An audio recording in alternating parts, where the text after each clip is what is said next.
하워드 켈리라고 하는 한 의사가 있었는데, 그는 1858년에 뉴저지 주에서 청교도 신앙을 가졌던 부모 슬하에서 외아들로 출생하고 성장을 했습니다. 공부를 잘해서 15살이 되어서 대학에 들어가게 되었는데, 자기 스스로 독립해서 내가 학비도 벌고 공부를 하겠다 그렇게 하고, 남는 시간이면은 학교 강의가 끝난 뒤에는 물건을 가지고 이 집 저 집 다니면서 방문 판매를 이렇게 하기도 했습니다. 그래서 그때는 이제 교통이 이렇게 발달돼서 자동차를 타고 다닐 때가 아니기 때문에 자전거를 타고 이렇게 포장도 되지 않은 그런 도로를 이렇게 다니면서 방문 판매를 하는데, 어느 여름날 너무 덥고 또 배도 고프고 또 물건도 안 팔리고, 그래서 배는 고픈데 뭘 좀 사 먹을까 해서 주머니를 뒤져보니까 동전 몇 개밖에 없어요. 그래서 할 수 없이 이제 시골에 어떤 집에 가서 내가 음식을 좀 얻어 먹어야 되겠다 그렇게 하고 가서 좀 시골집 문을 두드렸습니다. 그랬더니 한 여성이 나오는데 너무 배가 고프니까 저한테 좀 밥을 좀 주십시오 그렇게 하고 싶은 마음은 있는데, 그 여인을 보고 나서는 그런 용기가 안 나서 시원한 물 한 그릇만 저한테 줄 수 있습니까? 그랬더니 그 젊은 자매가 그가 배가 고프다는 사실을 알게 된 거예요. 그래가지고 큰 컵에다가 우유를 한 잔 가득히 담아서 건네 주었습니다. 더운 날씨니까 얼마나 힘들겠어요. 그것을 이제 마신 켈리가 제가 얼마를 드리면 되겠습니까? 그랬더니 그 젊은 자매가 하는 말이, 저희 어머니께서는 늘 제게 좋은 일을 하거든 절대 다른 사람들에게 대가를 바라지 말고 좋은 일을 하라. 사실은 청교도 목사의 딸이 그의 어머니였거든요. 그래서 늘 그런 마음을 가지고 이 자매가 참 그런 귀한 일들을 많이 했습니다. 또한 이 하워드 켈리도 그런 그 체험을 하고 난 뒤에 앞으로 내가 계속해서 이제 장성하고 또 좋은 의사가 된다면 내가 다른 사람들에게 좀 더 친절히 하고 또한 사람들을 긍휼히 여기는 그런 마음을 가지고 살아야겠다, 그런 결단도 하게 되었습니다. 사실 하워드 켈리는 나중에 그가 의대를 졸업하고 산부인과의 의사가 되었는데 미국 최고의 산부인과 의사가 되었습니다. 그리고 미국에서 제일 처음으로 제왕절개 수술에 성공을 했고, 또 미국의 산부인과 수준을 세계 제일의 수준으로 끌어올린 사람이 하워드 켈리인데, 나중에는 그가 존스 홉킨스 이 공동병원 공동 창립자도 되었다고 했습니다. 그런데 그가 그 여인에게, 젊은 자매에게 우유를 이제 얻어 마시고 난 후 10년이 되었습니다. 어느 날 자기가 병원에서 이렇게 근무를 하는데 한 여인이 이제 뱃속에 큰 종양이 생겨가지고 입원을 하게 되었어요. 그래서 자세히 보니까 10년 전에 그 젊은 자매였어요. 자기에게 참 시원한 우유 한 잔을 이제 건네주었던 그런 여인인 것을 알게 되었어요. 그래서 물론 자기가 산부인과 의사지만은 자기 자신이 그 여인을 좀 치료해 주고 싶은 그런 마음이 생겨서 수술을 하게 되고 큰 종양을 떼어내고, 그러면서 이 젊은 여인이 이제 병세가 좋아지고 또 나중에는 퇴원하게 되었어요. 그런데 이 젊은 여인이 퇴원을 하려고 하는데 몸은 나았지만 걱정이 태산 같아요. 왜냐하면 그 많은 병원비를 내가 어떻게 해야 되나. 요즘처럼 그렇게 보험이 잘 돼 있는 것도 아니고 이거 평생 벌어도 내가 이 병원비를 갚을 수 있을까 전전긍긍하고 있는데 그에게 이 청구서가 도착이 됐어요. 걱정스러운 마음으로 딱 그걸 펴봤는데 거기에 청구서를 보니까 엄청난 액수예요. 그런데 거기에 단 한 줄에 글이 적혀 있었어요. 당신의 치료비는 10년 전에 우유 한 컵으로 모두 지불되었습니다. 우유 한 잔 대접한 것 때문에 그는 엄청난 수술, 병원비를 그냥 탕감받을 수 있게 되었다는 것입니다. 오늘 본문의 말씀에 보면 긍휼히 여기는 자는 긍휼히 여김을 받게 된다. 그러니까 긍휼히 여긴 것으로 끝나는 것이 아니고 그 다음에는 하나님께서 긍휼히 여겨주시고 또한 긍휼의 복을 주신다는 것을 우리에게 가르쳐 주고 있습니다. 이 긍휼이라는 것은 하나님께로부터 나온 그런 단어이죠. 하나님께서 죄로 인해 비참한 상태 속에 있는 그 사람을 불쌍히 여기셔서 조건 없이 베푸시는 하나님의 사랑이라 그렇게 정의할 수 있습니다. 그러니까 우리가 죄로 인해서 하나님의 진노와 영원한 심판을 받게 되고 지옥 형벌에 처해질 그런 불쌍한 그런 우리들을 하나님이 조건 없이 베풀어 주시는 사랑이다. 그런데 영어 성경을 보면 두 단어로 표현이 됐어요.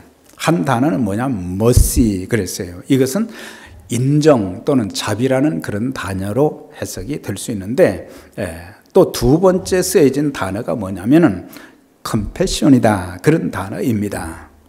그래서 사실 우리가 더 이 긍휼이라는 단어를 깊게 이렇게 살펴보면 compassion이라는 그런 단어, 그걸 좀 표현할 수 있겠어요. 이건 이제 불쌍히 여긴다 그런 그 의미가 있는데 사실 상대방의 고통을 이해하고 그와 함께 있으며 또한 그의 아픔, 고통을 생각하며 그에게 사랑과 친절을 베푸는 행위를 컴패션이다, 불쌍히 여긴다 그런 의미가 되는 것입니다. 디도서 3장 5절에도 보면은 우리를 구원하시되 우리의 행한 바 의로운 행위로 하지 아니하고 오직 그의 긍휼하심을 좇아 중생의 씻음과 성령의 새롭게 하심으로 하셨다. 그러니까 우리가 구원받은 것은 죄사함 받은 것은 우리의 행위로 된 것이 아니다. 그러면서 뭘 강조했어요? 하나님의 긍휼, 그리스도의 긍휼을 강조하면서 그 긍휼을 어떻게 표현하느냐? 중생의 씻음이라고 그랬어요. 뭐 세례를 받는다, 침례를 받는다 그것이 구원을 주는 것은 아니단 말이에요. 중생의 씻음이라는 것은 뭐냐? 예수 그리스도의 복음을 듣고 예수님이 왜 십자가에 달려 죽으셨는가? 왜 물과 피를 생명까지 주셨는가? 그것은 우리의 죄를 사해 주시기 위해서다. 그분이 왜 부활하셨는가? 그 부활은 우리에게 참 생명과 영생을 주시기 위한 것이다. 그것을 깨닫게 된 거예요. 그래서 이 모든 과정은 한마디로 표현하는 것이 뭐예요? 예수님을 영접하게 될 때에 예수님을 영접했다는 것을 다른 말로 이제 표현하면 중생의 씻음이다. 그 다음에 또 한 가지는 성령으로 새롭게 했다. 예수님을 우리가 마음속에 영접할 때에 어떤 역사가 있습니까? 성령님이 영으로 우리 가운데 들어오시게 되는 거예요. 그래서 성령님이 우리 안에 계셔서 성령을 부어주심으로 우리에게 영생의 소망을 얻게 하시고 그리고 하나님 나라의 기업을 얻게 하시고 후사가 되게 하셨다. 이것은 긍휼에 풍성하신 하나님 때문에 되어진 일들이다. 그렇게 고백을 한 것을 보게 돼요. 사실 본래 죄로 인해 타락한 인간의 마음 속에는 조건 없이 용서하고 치유하는 긍휼의 마음이 없어요. 긍휼은 하나님의 성품, 예수 그리스도의 성품인데 우리가 예수님을 믿음으로 말미암아 주님과 연합되었을 때에 우리에게 주어지는 성품이 뭐냐? 긍휼이라고 하는 것입니다. 참 하나님의 형상대로 지음받은 자들이 하나님 말씀에 순종하고 그랬을 때는 우리 마음속에 긍휼의 마음도 여러 가지 참 팔복에 대한 그런 그 내용들이 우리 속에 있지만, 이제는 하나님 말씀에 불순종함으로 사단의 조정을 받게 되었고, 사단의 조정을 받게 된 뒤에는 하나님의 아름답고 좋은 것이 우리 마음속에 다 없어져 버렸어요. 그리고 사단이 우리의 마음을 지배하게 되었다. 사단이 지배하는 우리의 마음은 어떤 마음이냐? 여러분들이 그 마음의 거울이라는 책을 보신 적이 있는지 모르겠어요. 1970년도에 그 나왔는데, 사람의 마음을 여러 가지 짐승을 비유해서 그 표현을 했어요. 그런데 그 중에 사단이 우리 마음 속에 자리 잡고 있는데, 그 사탄을 짐승은 어떤 짐승으로 표현했느냐? 사자나 호랑이로 표현을 했어요. 그러니까 사람의 마음 속에 보면은 사단이 지배하게 되면은 이 사자나 호랑이는 물어뜯는 것이 전문이거든요. 그러니까는 성령님이 내 마음에 성전 삼고 주인 되실 때에는 하나님의 아름다운 성품들이 나와서 서로 위로하고 사랑하고 격려하고 축복하고 겸손하고 그런 아름다움이 있지만은, 그렇지 못하게 될 때에 우리의 마음도 사나운 짐승과 같은 그런 마음이 되어져서 사람들 물어뜯기를 그렇게 좋아한다 이 말이에요. 로마서 1장 29절 이하에 보면은 사람들 마음속에 뭐가 있느냐? 불의, 추악, 음란, 탐심, 시기, 살인, 분쟁, 사기, 악독이 가득한 자요, 수근수근하는 자요, 비방하는 자요, 교만한 자요, 자랑하는 자요, 악을 도모하며 부모를 거역하는 자요, 어리석은 자요, 신의가 없는 자요, 또한 양심이 화인 맞은 자요, 무자비한 자라.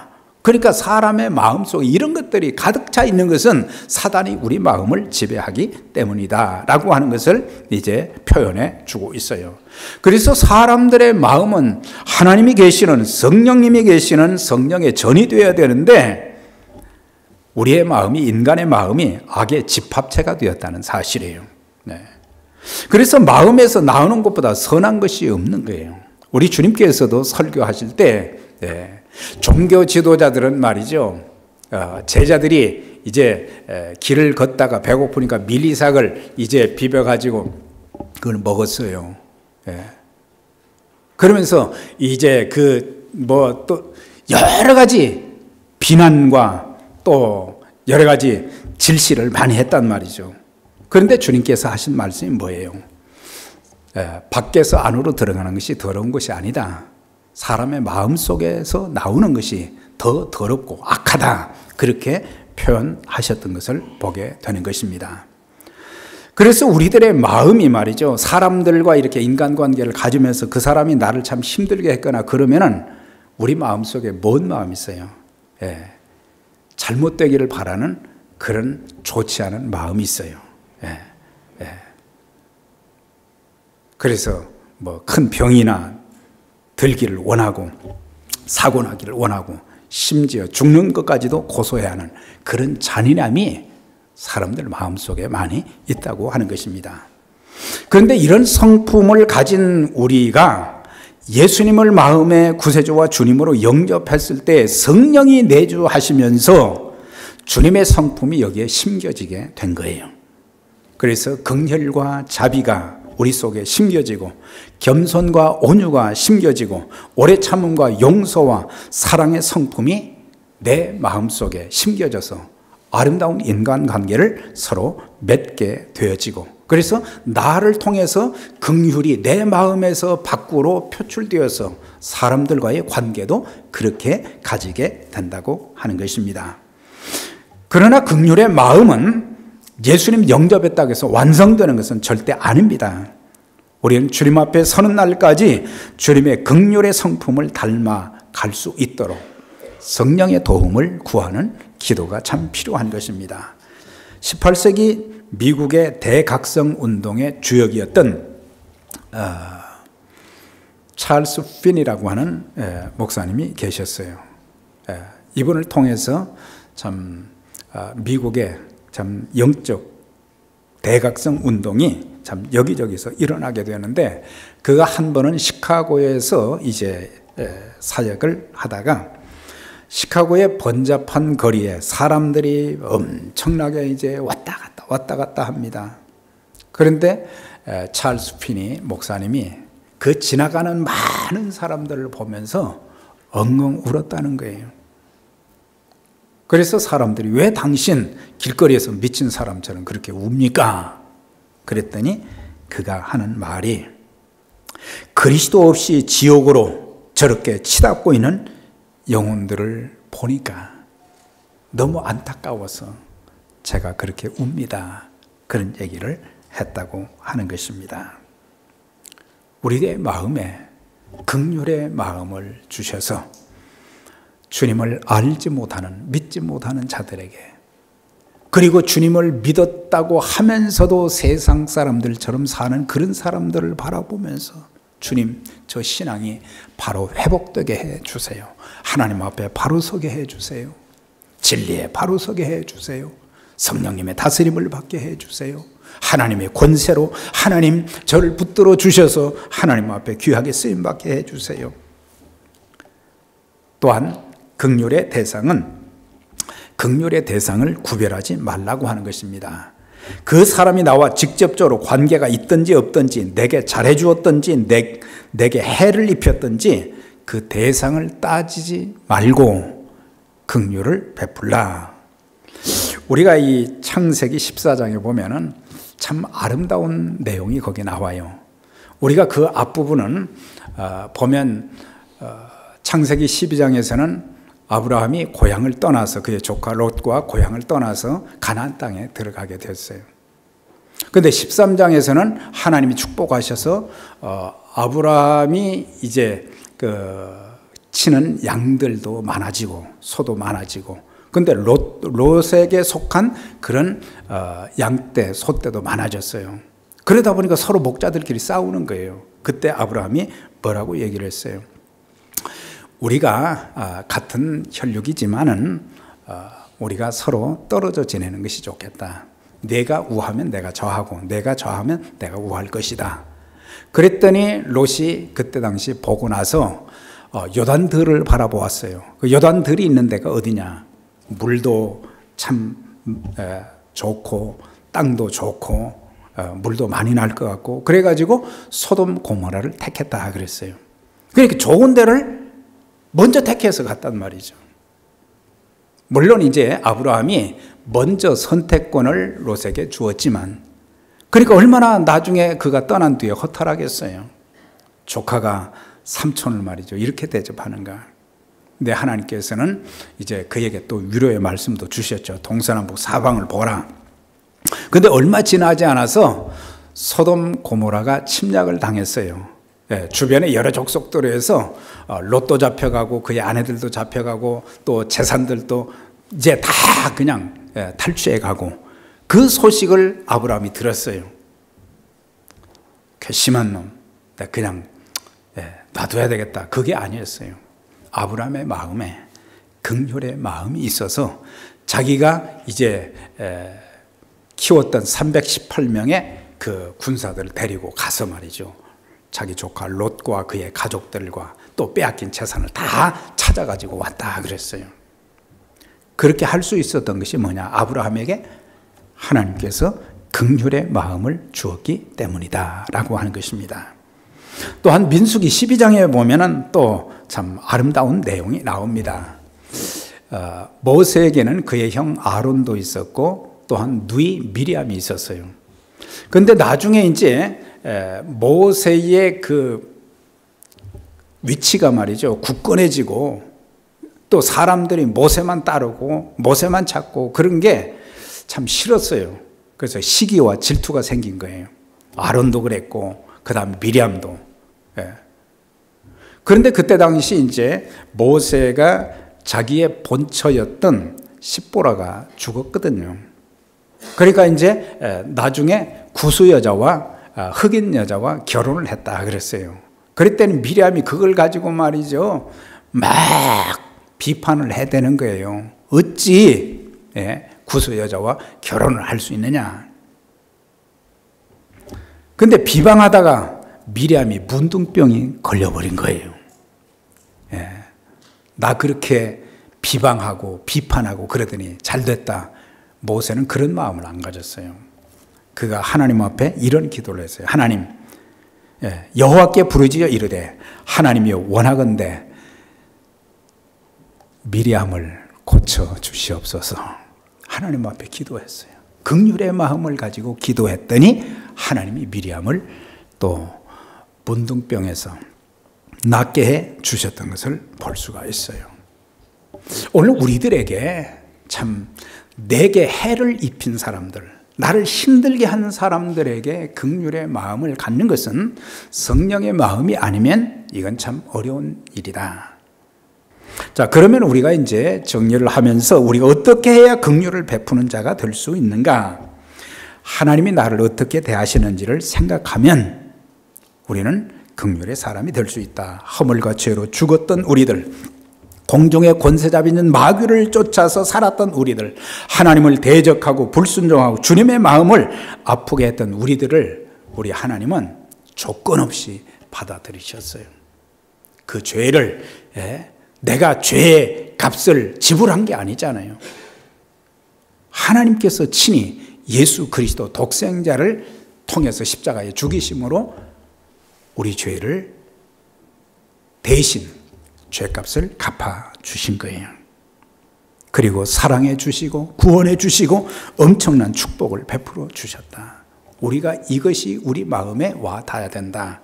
우리 주님께서 중요한 말씀을 하셨어요. 마태복음 13장 32절에 보면 한 사람이 1만 달란트 빚을 지게 됐어요.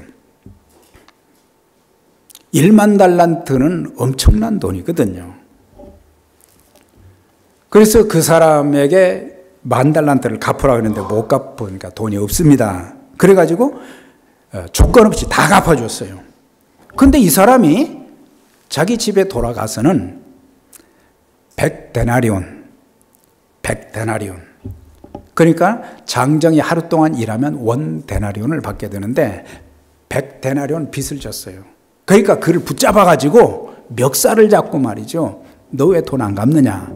그렇게 한 뒤에 그를 감옥에다 집어넣었다 그랬어요.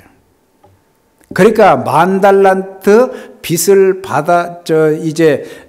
받을 수 있는 그 주인이 그 사람을 부른 거예요. 나는 너에게 1만 달란트를 빚진 것을 다 탕감해 주었는데 100데나리온 빚진 사람, 그 사람을 왜 탕감을 못 해주느냐? 옥에다 집어 넣어버려라. 그걸 말씀해 주었어요. 유대 역사가 요세푸스는 말하기를 그때 당시 유대 전역에서 1년에 그 백성들한테 거둬들인 세금이 800달란트밖에 안 됐다는 거예요. 근데 1만 달란트를 빚을 탕감해 주었는데 나는 너를 불쌍히 여겼는데 너는 그 작은 액수 빚을 진 사람을 용서해 주지 않느냐. 그래서 1만 달란트 갚으라 하고 그를 감옥에 집어넣었다. 그 내용의 말씀을 하셨어요. 우리가 하나님 앞에 탕감받은 그 사랑의 빚이 이거는 돈으로 계산할 수 없는 거거든요. 하나님께 받은 사랑과 은총은 돈으로 계산할 수도 없고 한 영혼이 구원받는 것을 주님이 어떻게 말씀하셔요? 천하보다 귀하다 그랬거든요. 한 영혼이 천하보다 귀하다. 그러니까 천하를 주고도 바꿀 수 없는 것이 영혼이다라고 하는 거잖아요. 우리는 그 놀라운 사랑과 은혜를 받았어요. 이제 우리에게 하나님 긍휼의 마음을 주시옵소서. 긍휼의 마음을 가진 것으로 끝나지 않고 실천으로 옮겨져야 된다는 것입니다. 야고보 2장에 보면 야고보 사도는 만일 형제나 자매가 헐벗고 일용할 양식이 없는데 너희 중에 누구든지 그에게 이르되 평안히 가라, 더웁게 하라, 배부르게 하라 하며 그 몸에 쓸 것을 주지 않으면 무슨 이익이 있으리요. 이와 같이 행함이 없는 믿음은 그 자체가 죽은 것이다 그랬어요. 말로만 하지 말아라 이거예요. 행함으로 보여야 된다. 자녀들아, 우리가 말과 혀로만 사랑하지 말고 행함과 진심으로 하자 그랬어요. 말로만 하지 말고. 사랑하는 여러분, 우리가 이제 기도해야 될 것이 뭡니까? 주님이 가지셨던 긍휼의 마음을 가지고 살 수 있도록 성령님, 제 마음과 제 입술과 제 삶 전체를 지배하여 주옵소서. 이해할 수 없는 사람도 이해하게 하시고, 용서할 수 없는 사람도 용서하게 하시고, 사랑할 수 없는 사람도 사랑할 수 있도록 도와주십시오. 긍휼을 행하지 아니하는 자에게는 긍휼 없는 심판이 있으리라 그랬어요. 우리가 사람들에게 긍휼을 베풀지 않으면 우리 하나님도 우리에게 긍휼을 안 베푸신다 그랬어요. 한 군데 더, 마태복음 9장 13절입니다. 너희는 가서 내가 긍휼을 원하고 제사를 원치 아니하라 하신 뜻이 무엇인지 배우라 그랬어요. 이건 뭐예요? 제사, 예배가 얼마나 중요합니까? 그런데 예배보다 하나님께서 원하시는 것이 뭐예요? 긍휼을 원하신다 그랬어요.